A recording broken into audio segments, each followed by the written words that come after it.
Okay, so up front here, we have our power and ground that I told you I'm going to trim because it's way too long. Well, here we have a piece of braided sleeve. I'll put it down here on the bumper because it's easier to see. Okay, we have this piece of braided sleeve, and it's a shrink sleeve. Actually, it's braided nylon.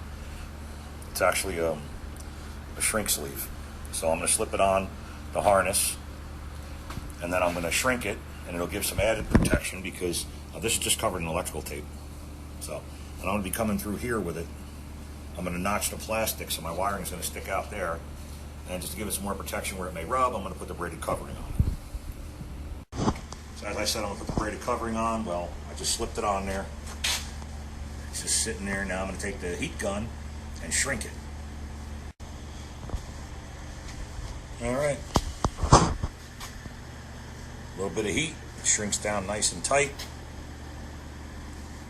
I got about 16 inches on the harness for protection. And that's good. So now we'll see about running it and where we're going to have to notch the cover. And running the other harness and making our splices on the fender and all that fun stuff. So let's get started. First thing I'm going to do is shorten the battery cable. Alright, I got these cables cut to length now. As you can see, I cut more off of the red than I did the black because when you connect to the battery, they're never equal lengths. One's always got to be longer. You can never understand why they come equal lengths. Every manufacturer makes everything equal length, even though you know when you install it, it's not how it is. It would be perfect if you can come in the center of the battery and fork to the left and the right, but that's just not the case. It's never the case. And this is something else that drives me crazy, but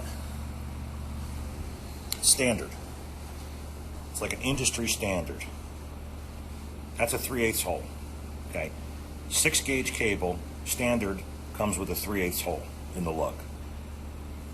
Now, why is a 3/8 hole a problem? Well, our battery bolts are 1/4 20. So now I'm putting this 3/8 hole on this terminal, and it's just barely making any contact. Found out the hard way, or should I say, I had an idea, but I figured it out. This side, this used to be a 1/4 20 bolt. You can see the groove in it where it rotted, and you can see that the nut is not even round anymore. It's like smushed over to one side. And the end that protrudes past the nut is so eroded that a 1/4 20 just slips over it. So I just put a regular 1/4 20 bolt in there with a nut. And you can see I got my battery ends, or cable ends here. See, so I got my positive. It's going to go here, and then my negative is longer because it has to go over to here. This vehicle was purchased at a used car dealer, which is why there's a 34 on the battery, and it says, punch out the date. It was, yeah, okay, they didn't even bother doing that because, let's face it, it's a used car dealer. They don't want to know. They don't want you to know. This guy needs a battery, I can tell you that right now. This thing doesn't even have a rating on it. It's just a number 34, whatever the hell that means. Okay, getting ready to put the ends on the cables. You can see now,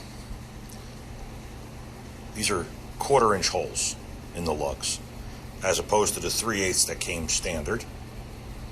Because there's not a lot of stud left on the battery, I'm going to make my connection here with the 1/4 inch, but I'm going to put these 2 wires in the lug when I crimp it with the battery cable, so then I'll actually have 2 accessory ports, so to speak. One of them will be connected to the battery power for the turn signal relays, and the other one I'm going to plug it, and the customer can use it at a later time for a smaller accessory. They're 2 16 gauge wires. So